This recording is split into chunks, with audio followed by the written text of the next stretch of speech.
Today, we are going to do something really different. No? Mag-audit ako, virtual audit. That's sent to me by co-influencer, Miss Margie Menes. So yeah, audit natin kanyang place to make her place more Pugsoy compliant. Backstory tayo.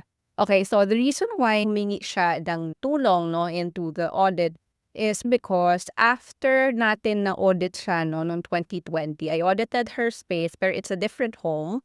Face mask pa noon. 2 years after nung initial audit namin, nag-thrive ang kanyang career and so on. Until 2023 happened. Unfortunately, nung 2023, yung illness star nagland sa kanyang main door. Now, here's the thing I want to share with you. Kung magpapa-audit po tayo ng feng shui at meron po tayo mga intervention na binigyan ng feng shui consultant o kaya mga dapat gawin, please trust the process. Kasi ito pong mga advice are meant to help change yung energy or yung vibration ng space nyo para to turn it into an auspicious energy. Ngayon, kung hindi po natin siya gagawin, hindi po mangyayari yung mga changes. So, you have to trust the process. For one, binayaran nyo na po yung feng shui consultant. Let us not do our jobs in giving you the right advice. And then when we finally give you the advice, please follow. So, unfortunately for Margie, hindi po niya na-follow ang curing ng 2023, no? Dapat po maglalagay kami ng metal plates doon sa area na disregard ito para ma-cure siya na ma-mitigate, no, yung Flying Star 2. So, during that year, she lost her mother. And then after that, medyo nag-downward spiral na siya, no? So, like I said, just a lesson for everyone. Pagka meron po tayong mga advice, no, ng mga trusted feng shui consultants natin, pakinggan po and trust the process. Okay, she asked for help, no, and practical advice that she can start doing para ma-change na natin yung kanya bahay. Okay, so in the next video, I will show you POV of me auditing her space through her video. And then another video to tell practical steps and action on what she can start doing, maging auspicious na yung energy ng kanyang space. Okay, so now we are going to talk about the property of Margie, how we can fix this and how we can change this into a space that's feng shui compliant. No? What I'm going to do is I'm going to show you yung POV while we view the video that Margie sent us.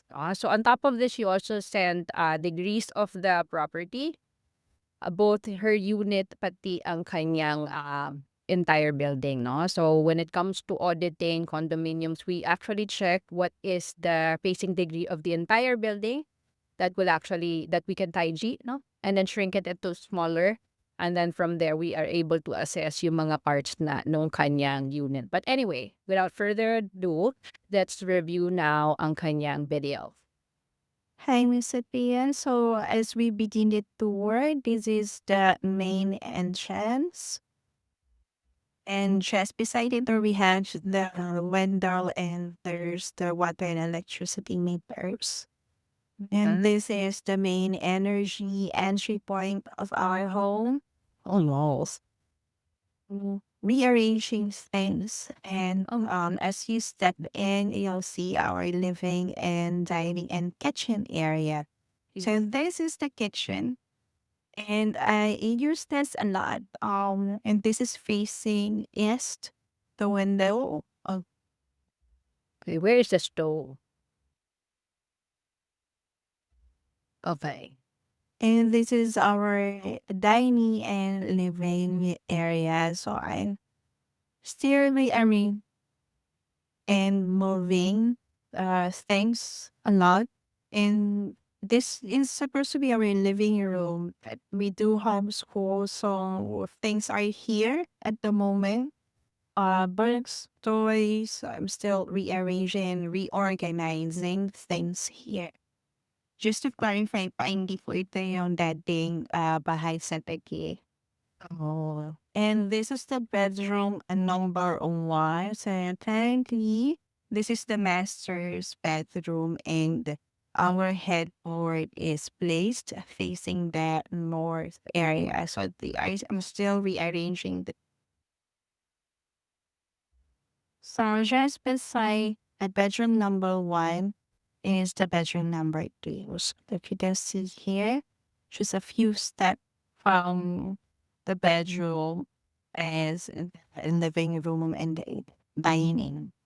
And here, I'll show you the bathroom, which is in the northeast area. So this is one big rectangle from this area and this space. And then this is our kitchen. As I said earlier, this is the area where I stay the most.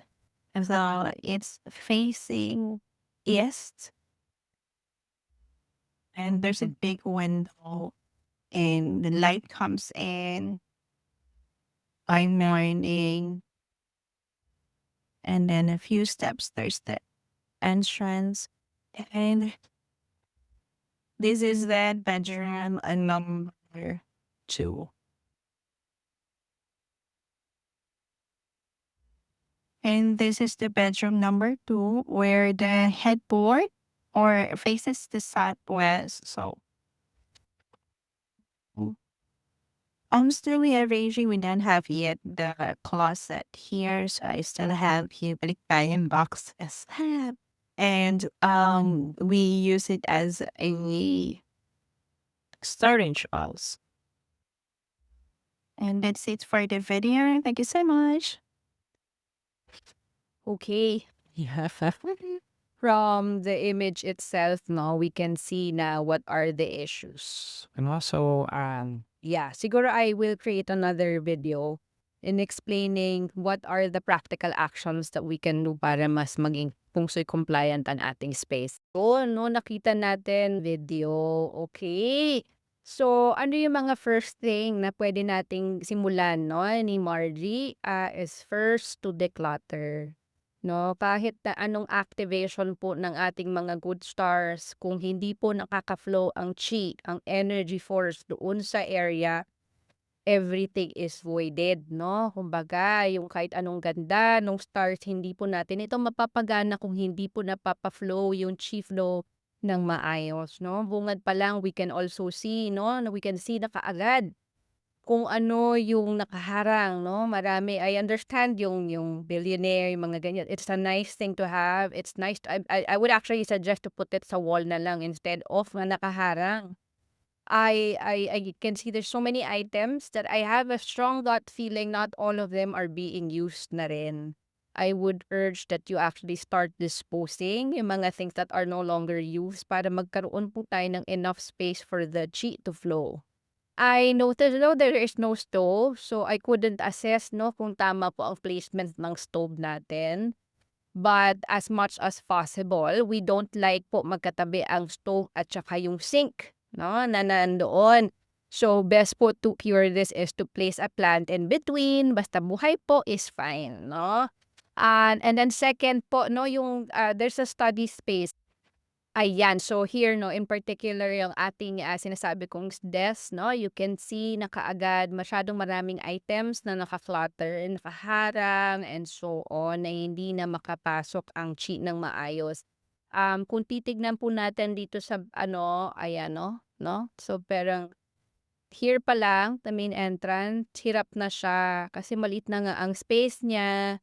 Tapos parang sinisiksik, no? When we talk about the chi flow, sige, babalik ko lang dito sa area. When we talk about the chi flow, no, one of the things that you have to remember is that we have to treat it like a VIP. Ano? That's what I always say. Treat it like a human being. Chi flow, nakakaramdam din yan. Kung ikaw po ay nasisikipan, siya rin po nasisikipan. Kung ikaw po ay nababakuan, siya rin nababakuan. Kung ikaw ay naririndi sa ingay, siya din po, no, naririndi sa ingay. So you have to treat it like a person and of the VIP person entering your space, and you have to please this VIP person para bigyan ka ng blessing, no, or auspicious energy in your space. We all know that everything around us is made out of energy. So what we want is to yung energy that we give doon sa source that gives you the auspicious energy is something that's flowing, allowing it to flow freely. Kung hindi po kasi natin gagawin yung chi to flow properly, itong space na to or whether this or the other desk that you showed a while ago can make you feel anxious, no? You can no longer think out of creativity. You are reacting na lang, no, sa mga situations, circumstances around you instead of someone that creates. So, what's the importance of creation? Ang importance po ng creation, dito po nagkakaroon ng mga breakthrough. No, yung biglang a bright idea now turns into a billionaire idea. No? But if your space is something like this, na hindi nagfo-flow, hindi po mangyayari yun, na mahihirapan yung bigyan ka ng great ideas, imagination, or thoughts kasi nga it's too cramped. So, ang nangyayari, nagre-react ka na lang. Instead of acting for growth, you just react to the circumstances, no? Yung mga nangyayari sa'yo, solving problem ka lang ng solving problem instead of expanding. And this space is exactly what it's showing me without looking at the scars yet. Wala pa tayo doon. Which I plan to do ng personal, no? I'd rather give to you yung stars mo ng maayos and so you can review with your family and you can start doing some changes. But at this very point, the very first thing that you have to do is to let go of the things that you no longer use, that no longer is in alignment to your current energy right now, no? Ibig sabihin po, pag yung mga gamit hindi na po ginagamit out of sentimental value, huwag na po natin i-stick, no? Kasi itong mga space consumption, no? They're consuming space. Is eliminating your ability to receive proper chi flow, and second, eliminating your chances to receive something new and better things. So if you want, talagang ayaw mo talaga silang i-let go, I would urge that you storage spaces, doon po natin ilagay, rent at monthly para lang malagay mo. But at this point, yung pong mga clutter ninyo are the reason why everything is bad. As a matter of fact, yung facing direction nyo po and the location of your door, ano lang to, initial audit, nandito po ang auspicious and prosperity star for 2025. Whatever you're experiencing right now that you mentioned in your email, hindi po dapat sa nangyayari because your unit is already facing an auspicious energy. So parang nagkakaroon ng countering kasi nga po hindi na pumapasok yung chi sa iyong space. Dapat po maganda sana ang flow ng chi ng unit nyo because andito na po nakaharap, activated na yung wealth star pero it's not.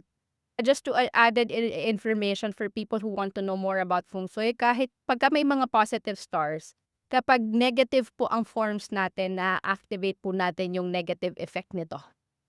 So in this case, if I have yet to find ano yung mga current stars in her space, doon po natin malalaman kung ano yung mga current issues, whether it's health, mental health, career. So doon natin nakikita sa mga stars, natal stars. But yes, I will also give you a free dates so you can start implementing yung mga curing nyo. But at this point, I would suggest po to start muna with the decluttering. Ayan, so ibang angle muna tayo, empty bat ang ating laptop. Yung natal chart po hindi po natin sinama sa report because I plan to give this to her privately para makita niya yung mga implications pag hindi po natin tinanggal ang mga items kung hindi po tayo nag-declutter. This is the time you have to let go of lowing things, no?